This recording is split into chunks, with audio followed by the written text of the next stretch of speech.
नमस्कार, plus news में आपका स्वागत है। मैं हूं आपके साथ राजकीय डालते हुए तक के मुख्य हेडलाइंस।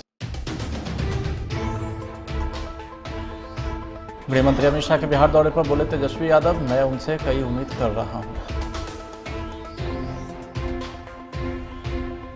बढ़ते अपराध के बीच लॉ एंड ऑर्डर की समीक्षा बैठक, सीएम नीतीश कुमार, डीजीपी भी शामिल। अपराधी को थाने से छुड़ा ले जाने पर बोले संजय जायसवाल, यही जनता का राज है। दो युवक की हत्या मामले में पटना पुलिस ने आरोपियों को किया गिरफ्तार। अब खबरें विस्तार से। बिहार के डिप्टी सीएम तेजस्वी यादव ने दिल्ली पहुंचते ही बीजेपी पर जमकर हमला बोला है। उन्होंने कहा है कि विपक्षी पार्टी एक साथ आ रही है। सीएम नीतीश कुमार ने जो पहल किया है अब उसका प्रभाव दिख रहा है। तेजस्वी यादव ने साफ तौर पर कह दिया कि अब 2019 वाली गलती दोबारा नहीं होगी। एक बार जो गलती हुई है उसका पूरा देश खामियाजा भुगत रहा है। इस दौरान तेजस्वी यादव ने बीजेपी पर हमला बोला। उन्होंने देश की अर्थव्यवस्था पर चर्चा करते हुए कहा है कि देश की जो हालत हो गई है वह जनता देख रही है। काम की बात करने की जगह बेकार की बात ज़्यादा होती है। जिन मुद्दों पर बात होनी चाहिए उसे नज़रअंदाज कर दिया जाता है। बिहार में बिगड़ी हुई कानून व्यवस्था को दुरुस्त करने के लिए मुख्यमंत्री Nitish Kumar law and order की समीक्षा बैठक किए हैं। मुख्यमंत्री नीतीश कुमार की अध्यक्षता में सीएम आवास में समीक्षा बैठक हुई है। बैठक में मुख्य सचिव आमिर सुबहानी, डीजीपी एसके सिंघल समेत पुलिस के सभी आला अधिकारी मौजूद रहे। समीक्षा बैठक में हाल के दिनों में सामने आए बड़े आपराधिक मामलों पर चर्चा की गई। आपको बता दें कि राज्य में लगातार बढ़ रहे आपराधिक घटनाओं को लेकर के विपक्ष ने सरकार के खिलाफ मोर्चा खोल दिया है। महागठबंधन की सरकार बनने के बाद से ही विपक्ष यह सवाल उठा रहा है कि बिहार में जंगल राज की वापसी हो गई है। बिहार के सीएम नीतीश कुमार ने बिल्कुल सही कहा है कि जंगल राज नहीं बल्कि जनता का राज है। ऐसा हम नहीं कह रहे हैं बल्कि ये कहना है बिहार बीजेपी के प्रदेश अध्यक्ष संजय जायसवाल का। मुख्यमंत्री नीतीश कुमार पर हमले के अंदाज में लिखा है कि अब सब्जी बाग जैसे खास मोहल्ले में अपराधी को पकड़ने जाइएगा तो जनता पीटेगी ही। संजय जायसवाल ने आगे लिखा है कि इतनी पिटाई के बाद भी अगर पुलिस हिम्मत करेगी किसी एक व्यक्ति को पूछताछ के लिए थाना लेकर आएगी तो डीएसपी की वर्दी फाड़ना और पिटाई करना जनता का हक बनता है। मेरा पटना के एसपी और बिहार के डीजीपी से अनुरोध रहेगा कि कृपया उपहार में मिली पुस्तकों का लाभ उठाएं और पीरबहोर थाना जाने का कष्ट नहीं करेंगे। वहां जनता का राज है। खुद ही मुख्यमंत्री जी कहते हैं कि यह जनता का राज है, तो उनके कहने का अर्थ यही था कि बिहार में कुछ खास जनता का राज होगा और अगर अपराधियों को पकड़ा जाएगा, हमने भी बहुत में खुलेआम देखा, तो अपराधियों को न केवल छुड़ाया जाएगा बल्कि पुलिस को पीटा जाएगा और पुलिस असहाय जैसी थाना पे हमने देखा। आप मीडिया के सामने कह भी नहीं रही है कि हमें पिटाई पड़ी है, डीएसपी के साथ अच्छा नहीं हुआ। इतने डरते हुए वो अभी पुलिस वाले बोल रहे हैं, उनको भी लग रहा है कि अगर हम सच बात रख देंगे तो मुख्यमंत्री जी मेरा सस्पेंशन कर देंगे। मुख्यमंत्री जी केवल एक रबर स्टैंप कहिए या केयर टेकर कहिए, इस रूप में बिहार में कार्य कर रहे हैं और इनका एक ही काम है कि तेजस्वी जी को प्रश्रय देना और बिहार के सभी अपराधियों को एक तरह से प्रश्रय देने का काम मुख्यमंत्री कर रहे हैं। अब बालू माफिया महीना नहीं देता है, अब आकर सीधे पैसा वसूलने का काम करता है। शराब माफिया थाने से अब पैसा वसूल रहा है। हम लोग जब बोलते थे कि शराब माफिया थाने को पैसा दे रहा है तो मुख्यमंत्री जी को बुरा लगता था। वो यही चाहते थे कि अब शराब माफिया पैसा वसूली करे, अब बालू माफिया वसूली करे। और अफसरों की तो बिल्कुल साफ हालत कर दी गई है कि अगर आप एक भी अपराधी को पकड़िएगा तो पिटाने के अलावा आपके पास कोई उपाय नहीं है और आपके खिलाफ कोई कार्रवाई भी नहीं होगी। जो भी किया जा रहा है आई वॉश किया जा रहा है। जो कुछ भी पीरबहोर थाने में हुआ, पूर्व विधान पार्षद ने जो किया, जो उनके बेटे ने किया, आज बिहार में कम से कम 200 ऐसे एफआईआर हैं जिसमें लोगों का अपराध यही है कि किसी जुलूस में डीजे बजा दिया, किसी जगह पर कोई कार्यक्रम हो गया, इसके लिए तो एफआईआर करते हैं। लेकिन अगर पुलिस की पिटाई होती है खुलेआम तो कोई उस पर कार्रवाई नहीं होती है। भारतीय थल सेना प्रमुख जनरल मनोज पांडे लद्दाख का दौरा किए। भारतीय सेना के सूत्रों ने समाचार एजेंसी को इस बात की जानकारी दी। भारत और चीन पूर्वी लद्दाख में गोगड़ा हॉट स्प्रिंग्स इलाके से अपने सैनिकों के पीछे हटा रहे हैं। इस लिहाजे से सेना प्रमुख का यह दौरा काफ़ी अहम माना जा रहा है। भारत और चीन ने पूर्वी लद्दाख के गोगड़ा हॉट स्प्रिंग्स क्षेत्र में पेट्रोलिंग पॉइंट 15 से अपने सैनिकों के पीछे हटने की घोषणा की। इंडियन आर्मी के चीफ जनरल मनोज पांडे आज लद्दाख के दौरे पे जा रहे हैं। इससे पहले वो मई में 3 दिवसीय लद्दाख और अरुणाचल तक का उन्होंने दौरा किया था। ये भी मैं आपको बताना चाहूँगा कि हमारे जनरल साहब पहले भी पूर्वी कमान को कमांडर के तौर पे रहे हुए हैं। इस इलाके को वो पूरी भली भांति जानते हैं। उनका आज जो लद्दाख का दौरा है उसमें सबसे बड़ी सोच उनकी वो है जो आपके सामने नज़र आ रहा है। 2 दिन पहले 16वीं कोर कमांडर चीन और भारत की जो हुई उसमें एक साफ सहमति बनी जो भारत का जीत के तौर पे माना जा सकता है। गोगरा हॉट स्प्रिंग जिसमें 8 सितंबर से 12 सितंबर के शाम तक वहाँ के दोनों सेनाओं की जो PP-15 के इलाके में है उसे वापस यथावत स्थिति में आने का निर्णय ले लिया गया। मैं ये कहने में फख्र महसूस करता हूँ कि SCO मीटिंग जो उज्बेकिस्तान में हो रहा है जिसमें हमारे प्रधानमंत्री श्री मोदी साहब और राष्ट्रपति चीन जिनपिंग की मुलाकात हो सकती है, लेकिन सबसे बड़ी बात यह है कि हमारे विदेश मंत्री भी बहुत सख्त संदेश दे चुके थे कि जब तक LAC के ऊपर हमारी विवादित माहौल को सही नहीं किया जाएगा हमारा और आपका संबंध किसी भी हालत में नहीं सुधरने के लायक है। उन्होंने ये भी साफ किया हुआ था कि हमारे यहाँ जो चीन की निवेश है चाहे वो ड्यूटी करें उसको बढ़ाई जाएगी और ज़्यादा से ज़्यादा उसके ऊपर रोक लगाने की भी कार्यक्रम चल रहे हैं। चीन हमारे पूरे दबाव में था और SCO मीटिंग से पहले ये जो गोगरा हॉट स्प्रिंग का जो निर्णय हुआ है ये बहुत ही फायदेमंद है भारत के लिए और ये दबाव चीन के ऊपर ये दुनिया के सामने जो आया है इससे भारत की कूटनीतिक राजनीतिक और सामरिक सोच को एक बल मिलता है। मैं ये बताना चाहता हूँ कि भारत का जो अभी हालात है निष्पक्ष निर्णय लेने का चाहे यूक्रेन हो ताइवान हो या दुनिया के किसी भी कोने में हो और हाल के दिनों में रूस चीन और 14 देशों के साथ हमारा वास्तव के अंदर जो ज्वाइंट अभ्यास भी हुआ है वो भी अगर देखा जाए तो बहुत मायने रखता है। इधर US के साथ क्वाड में भी हम 4 देशों के साथ हैं और ये हमारे लिए अच्छी बात है। तो जो दबाव चीन के ऊपर हुआ और इसी का कारण है गोगरा हॉट स्प्रिंग से यथावत स्थिति में आना और आगे की भी सब विवादित को खत्म किया जाएगा। 6 सितंबर को पटना के बाईपास थाना अंतर्गत शीतला मंदिर रोड में 2 युवक की हत्या हुई थी। इस मामले में पटना पुलिस ने आरोपी को गिरफ्तार किया है। सौरभ अभिनंदन उर्फ गोलू और चंदन कुमार नामक 2 युवक को अज्ञात अपराधी के द्वारा गोली मारकर गंभीर रूप से जख्मी कर दिया गया था। दोनों जख्मी को इलाज हेतु NMCH ले जाया गया जहां चिकित्सक के द्वारा उन्हें मृत घोषित कर दिया गया। पटना SSP मालवजीत सिंह ढिल्लों ने बताया कि सभी लोग गैसिंग में जुड़े हुए थे। इसी में आपसी विवाद हुआ और दोनों युवक की हत्या हुई। आज का सम्मेलन बुलाने का मुख्य उद्देश्य था कि दिनांक 6 सितंबर को डबल मर्डर हुआ था बाईपास थाना क्षेत्र में शीतला माता रोड पर। लगभग समय 7:30 बजे 2 युवक थे, चंदन कुमार और सौरभ अभिनंदन। ये लोग जा रहे थे बाइक पर और इसी में ही दोनों को गोली मारकर उनकी हत्या कर दी गई। ये काफ़ी सेंसेशनल केस था और एकदम ब्लाइंड केस था। तो जैसे ही इस घटना का पता चला साथ ही पुलिस हरकत में आई। जहाँ से ये लोग निकले थे और किस किस के साथ थे हम लोगों ने डेटा कलेक्ट करना शुरू किया। ये अज्ञात के ऊपर केस करवाया था। दोनों के जो मृतक के घर वालों ने अज्ञात के ऊपर केस करवाया था। इसमें विशेष टीम फिर हम लोगों ने बनाई। नगर पुलिस अधीक्षक पूर्वी, अनुमंडल पुलिस पदाधिकारी सिटी, थानाध्यक्ष बाईपास, थानाध्यक्ष आलमगंज और थानाध्यक्ष अगम कुआं और मेहदीगंज 4 थाना का टीम बना था। इसमें जो दोनों मृतक थे उसमें सबसे पहला जो क्लू हम लोगों को मिला CCTV फुटेज से मिला और जो मृतक अभिनंदन सौरभ था ये खुद भी आपराधिक प्रवृत्ति का था। 30/8/22 को ही इसके ऊपर केस हुआ था जो कि NMCH के बगल में ठेला लगाने को लेकर उसमें आपसी विवाद हुआ था। फिर जहाँ से पूछताछ किया गया और जहाँ से ये लोग निकले थे तो मृतक के घर वालों से, दोनों मृतक के घर वालों से पूछताछ किया गया। इसी क्रम में पता चला कि जो अपराधी पकड़े गए हैं और जो दोनों मृतक हैं ये सभी आपस में अच्छी तरह से परिचित थे। एक दूसरे के साथ ये लोग गैसिंग का अवैध धंधा भी करते थे और गांजा वगैरह का व्यापार भी करते थे। इसी क्रम में इन लोगों की अच्छी दोस्ती भी थी, लेकिन आपसी वर्चस्व को लेकर इन लोगों के बीच में विवाद होना शुरू हो गया था। उसी क्रम में सुनियोजित षड्यंत्र के तहत एक सेठी नाम का व्यक्ति है जो कि आलमगंज थाना का रहने वाला है, कुम्हरार का रहने वाला है। ये योजना तकरीबन 8 दिन पहले बनी थी।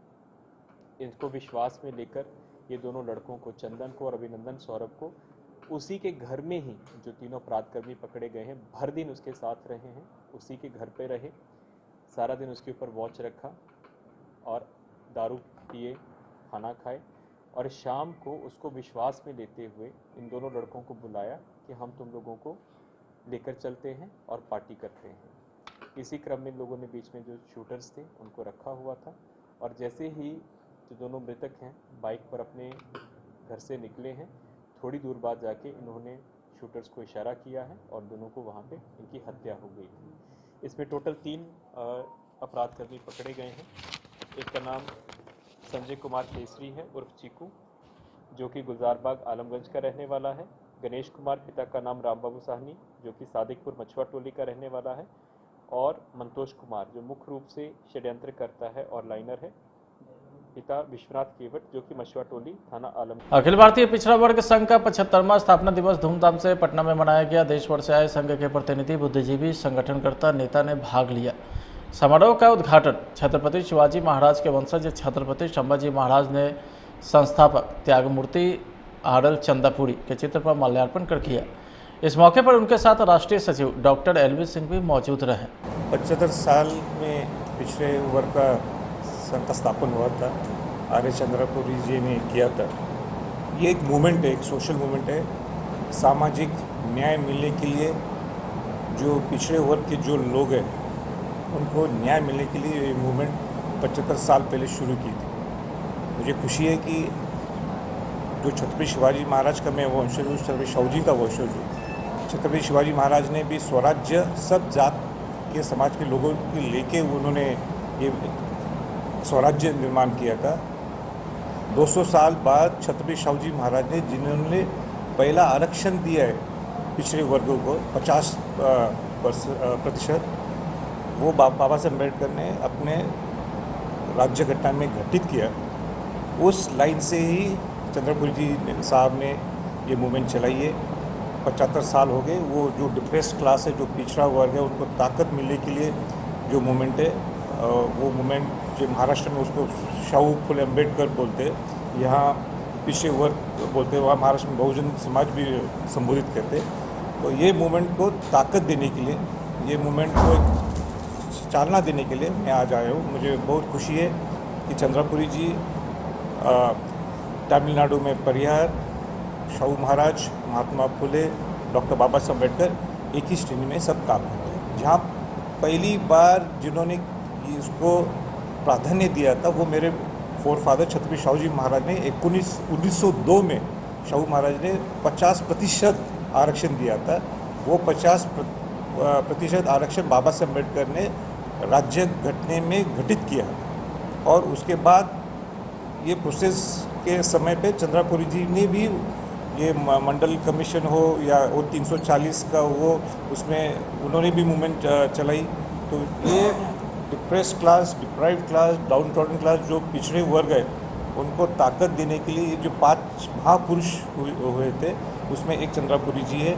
तो उनको आज सम्मान करने के लिए, उनके मूवमेंट के लिए ताकत देने के लिए मैं आज मेरा यहाँ दौर। सर 75 साल हो गए आपको। 75वां दिवस के शुभ अवसर पर हम लोग के बीच जो है महाराज जी जो है बॉम्बे से आकर इस कार्यक्रम में उपस्थित हुए हैं। अति पिछड़ा को तो बहुत सारा चीज़ जो है, बहुत चीज़ में लोग पीछे हैं।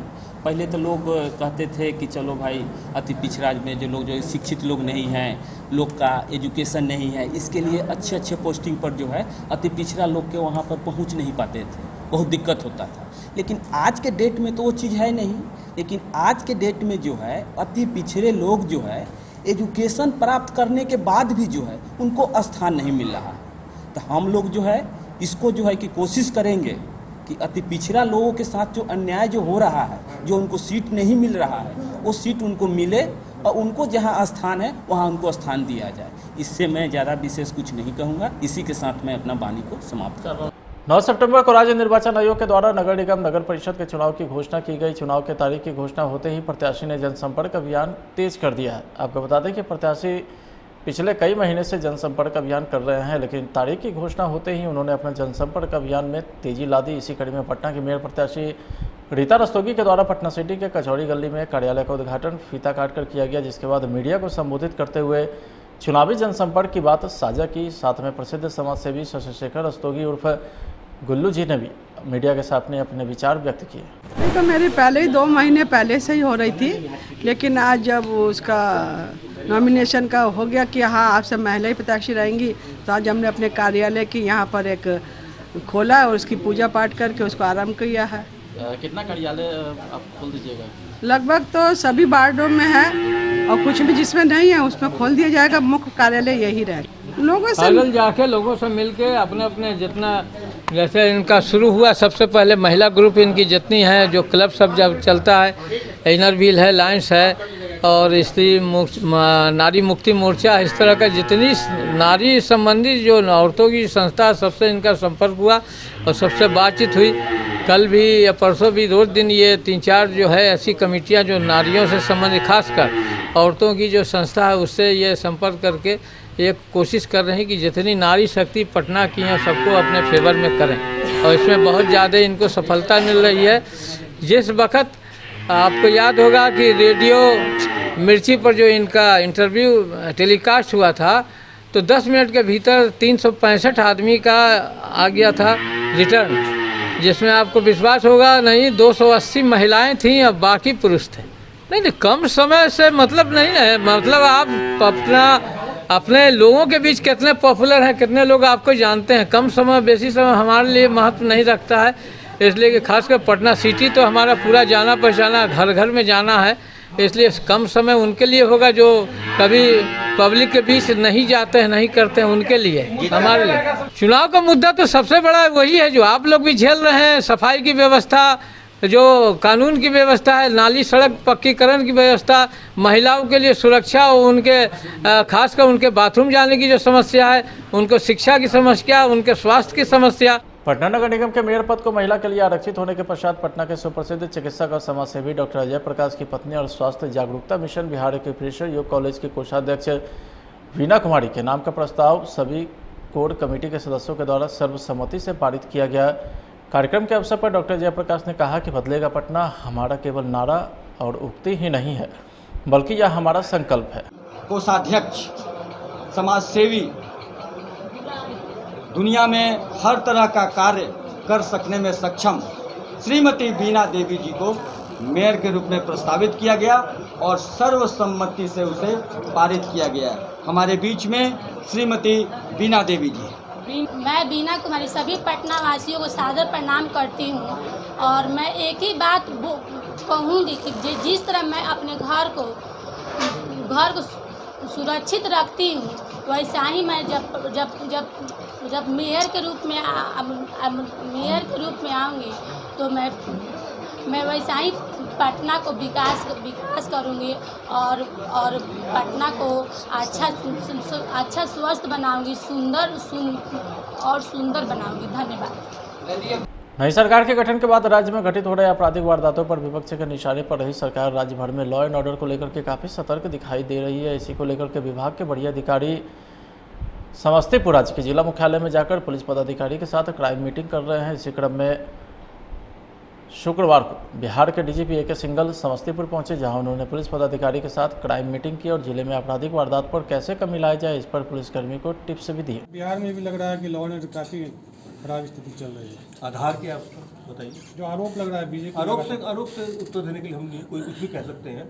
हम जो भी बात करेंगे तथ्यों के आधार पर करेंगे, हम आंकड़ों के आधार पर बात करेंगे, उसके बियॉन्ड बात करने का, उसके बियॉन्ड बात नहीं करेंगे। सर, आज समस्तीपुर में बैठक की जा रही है, क्या? मैं बता रहा हूँ, आज की बैठक करने के 2-3 मूल उद्देश्य हैं। पहला उद्देश्य तो ये है कि हम अपने अधीनस्थों से फेस टू फेस बात विस्तार से करना चाह रहे थे और उसमें बातचीत करने के क्रम में ये जानने की कोशिश कर रहे थे कि हमारे अधीनस्थ जो हैं वो अपने काम जो है अच्छे से कर पा रहे हैं, नहीं कर पा रहे, किस तरह से उनके कामों को और अधिक जो है उसमें गुणात्मक सुधार किया जाए। उनको अगर कोई समस्याएं आ रही हैं तो वो समस्याएं सुन के उनका किस तरह से निराकरण किया जाए। और इसके अलावा जो हमारी आबादी की अपेक्षाएं हैं उन अपेक्षाओं को कैसे जो है वो पूरा किया जाए। अंत में हम लोगों ने जो यहाँ पर अपराध के कांड हुए हैं, संवेदनशील कांड हुए हैं, महत्वपूर्ण कांड हुए हैं, उन पर केस बाय केस भी स्टडी करके और ये आकलन किया कि 90% केसेस में गिरफ्तारियां और उद्भेदन हो चुके हैं। कुछ इक्का दुक्का कांड ऐसे हैं जो बहुत महत्वपूर्ण भी है, जिनमें अभी उद्भेदन नहीं हुआ है। उसमें क्या उद्भेदन करने में जो है उसमें क्या क्या और स्टेप लिए जाए, उस पर पूरी विस्तार से चर्चा की। बिहार के पुलिस के लिए सरकार ने हमेशा बहुत मदद की है। आपने देखा भी होगा कि समय के साथ साथ हमारे मैन पावर में बढ़ोतरी हुई, हमारे जो इंफ्रास्ट्रक्चर है उसमें बढ़ोतरी हुई, ट्रेनिंग के इंफ्रास्ट्रक्चर में बढ़ोतरी हुई है। जो हमारे लोग पहले बाहर ट्रेनिंग में जाते थे, वो सारी की सारी ट्रेनिंग मतलब बीपीएस से लेकर और सिपाही तक वो हमारे बिहार के अंदर हो रही है। राजगीर की जो एकेडमी है वो हमारे देश के सर्वश्रेष्ठ 3 एकेडमियों में गिनी जाती है और सारे जो इंस्ट्रक्टर्स हैं वो भी हमने अपने अंदर ही मोबिलाइज किए हैं। उससे ट्रेनिंग में गुणात्मक सुधार भी आया है और जो पैसे की बचत है वह भी हुई है। दुनिया भर की हम लोगों ने गाड़ियां खरीदी हैं। डायल 112 के अंदर फर्स्ट फेज में 400 गाड़ियां आई, मैन पावर लगाया, उसका भी जो है वो पब्लिक की सेवा करने में बहुत अहम योगदान रहा है। और आने वाले समय में भी जो सरकार पुलिस के प्रति उनके जो रिक्वायरमेंट्स के प्रति बहुत ज़्यादा संवेदनशील है और लगातार वो पुलिस के संसाधनों में बढ़ोतरी कर रही है। आने वाले समय में और ज़्यादा बढ़ोतरी होगी और उसके अंदर अनुसंधान के कई बिंदु हैं, जो बिंदु पे काम चल रहा है और मुझे उम्मीद है कि जल्द ही उस कांड का खुलासा हो जाएगा। बिहार में सर लूट की घटनाएं ज़्यादा होने लगी, उस पर अंकुश लगे, इसके लिए पुलिस प्रशासन क्या? देखिए, लूट की घटना हो या और भी किसी हेड की घटना हो, अगर हम एनसीआरबी के डेटा की बात करें, वो तो डेटा भारत सरकार के स्तर से हर साल होता है। हमारे पास जो डेटा है उसमें कुल 20 हेड्स के अंदर जो बिहार की रैंकिंग है वो 14 हेड्स में इम्प्रूव हुई है। 2 हेड्स में एक जैसी रही और मात्र 4 हेड में ही जो है उसमें हल्का गिरावट आई है रैंकिंग का। ये उल्टा चलता है। गिरावट का मतलब ये कि अगर रैंक जो है पहले 10 थी, 10 के बाद अगर 8 आई तो उसको हम गिरावट मानते हैं। तो ये स्थिति जो है, ये स्थिति बिल्कुल साफ साफ दर्शा रही है कि पिछले वर्ष जो बिहार पुलिस ने दिन रात की मेहनत की, उसी का ये फलाफल जो है वो निकला है। वही मेहनत इस साल भी लगातार हमारी पुलिस कर रही है। इस साल के पूरा होने के बाद भी हमें पूरी उम्मीद है कि स्थिति में और अधिक सुधार। मुजफ्फरपुर के सकरा बरियारपुर ओपी अंतर्गत बाजी राउत गांव की एक महिला का दोनों किडनी छोला छाप चिकित्सक पैसे के लोभ में निकालकर बेच दिया। मामला तब प्रकाश में आया जब उसके परिजनों ने तबीयत बिगड़ने के बाद उसे दूसरे अस्पताल में भर्ती कराया। महिला जिंदगी और मौत के बीच जूझ रही है। हालत बिगड़ने के बाद परिजनों का आक्रोश भड़क उठा। आक्रोशित लोगों ने क्लिनिक पर जमकर हंगामा किया, जहां चिकित्सक और उनके कर्मी गायब पाए गए हैं। घटना की सूचना पर बरियारपुर ओपी के थानाध्यक्ष पीड़ित परिवार के घर पर पहुंचकर मामले की जानकारी ले रहे हैं। टेस्ट वाला तो खून टेस्ट वाला आया या खून टेस्ट करके ले गए तो कल के चलिए एक साथ गार्जियन के बैठाइए रिपोर्ट लेने के लिए। रिपोर्ट नहीं लेके लिए तो वह रिपोर्ट लावे के लिए तो बोले हमको तो कोई गार्जियन घर में गार्जियन है न करे, हॉस्पिटल में अकेला हम तो हम क्या कर सके। तो फिर इतनी देर के अंदर में मतलब ये अपने गए तो वहाँ से लाए रिपोर्ट देख के मतलब ये फिर बोलोरो ले नहीं आया। हम कही सर कहाँ हमको ले जाते हैं, तो चलिए ना हम गुरु जी के साथ पटना गंगा राम हॉस्पिटल, हाँ तो लेके हमको भर्ती करा दिया। तो 2500 रुपया निकाल के दिया डॉक्टर के। हमको कहा जाए पैसा लेके आए हैं। हम कही कि हमको पैसा कहाँ से हमको पैसा नहीं है। तो हमको 1500 रुपया था, हम 2500 और 1500 हम जमा कर दिए। जमा करके मतलब ये कागज पत्र बन गया तो कल के चलिए मतलब ये दवाई लाइए जांच फाँच कराइए। अच्छा, ये कौन बोला आपको कि किडनी निकाल लिया है? सुनिए ना, तकरा बाद में लागल मतलब ये जांच कराइए तो अल्ट्रासाउंड कराइए तो हम अल्ट्रासाउंड कराइली वहाँ जाके तो एगो अल्ट्रासाउंड करैली, फिर खून टेस्ट करैली, खून टेस्ट कराने के बाद फिर कहलक जे सीटी से जांच इसको होगा, से था नहीं लग रहा है जो भीतर इसको क्या है नहीं है, से सीटी से जांच कराइए। तो ओहबे में ना तो हम बाप रे बाप पैसा मारे का तो हमारा लगैए आही यहाँ हमारा बिजुबन में अकेला हमारा रह गए ना, हमारा साथ मर्दावा है न कोनो है, मर्द मास नहीं है, हमको रख गए। और रखला के बाद में मतलब ये 24 घंटा हो गया है तो हम कहलिए कि तो हमको कहा डॉक्टर जो मतलब जो अथी 11,000 फिर 11,000 के जांच करना होगा। तो हम कहे सर हमको गरीब आदमी है, हमको पैसा नहीं है, तो हमको नाम काट दीजिए, हम कहाँ से लाएंगे। तो बेचारा हमको नाम काट दिया, हम लेके चल आए मतलब ये झापहा मेडिकल एमसीएच में। तो हमको नाम काट देते जितना मतलब जो उसको जो मेडिकल बना से मतलब जो गंगाराम हॉस्पिटल में ले लिया। एमसीएच आ गया? हाँ, यहाँ पटना आ गया। हाँ, मुजफ्फरपुर। हाँ, फिर मुजफ्फरपुर आए पटना से। फिर ओखनिए मतलब हमको कहा पुर्जा देखा कहा इसको किडनी नहीं है, जाओ जाओ जाओ जाओ। अच्छा, एमसीएच में बोला कि किडनी नहीं है? हाँ, क्या किडनी नहीं है? दूगो, दोनों किडनी। हाँ, तब वहाँ से मतलब फिर आए यहाँ आइए कहे IGI में आए तो वहाँ मतलब ये जगह नहीं है।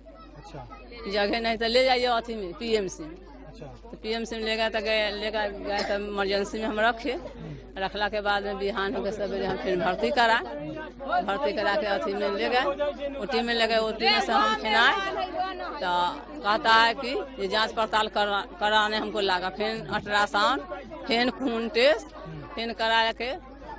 बरियारपुर में एक मरीज की दो किडनी निकालने की बात सामने आई, क्या है पूरा?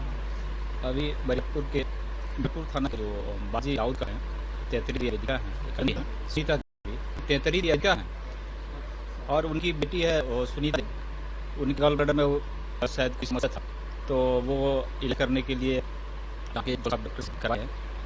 ये उनका कहना है कि उनकी किडनी निकल गई। सर, आप वहाँ पे घटनास्थल पर गए थे, उनसे बातचीत की क्या? वहाँ है ये देखना है, उसका ये रिपोर्ट देखना है कि किडनी है। 3 तारीख की अभी तक वो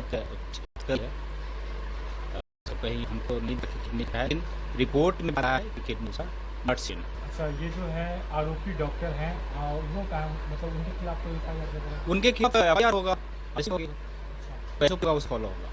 डॉक्टर के बारे में क्या बताया, कौन है डॉक्टर? डॉक्टर तो अभी नहीं, नाम का वैसे 2 डॉक्टर का, लेकिन जो संचालक है पवन का नाम है, वही संचालक है। क्लिनिक का जो है वो रजिस्टर्ड क्लिनिक है, इसके बारे में? क्लिनिक रजिस्टर्ड है कि रजिस्टर्ड तो नहीं है, लेकिन ऐसे ही वो चला।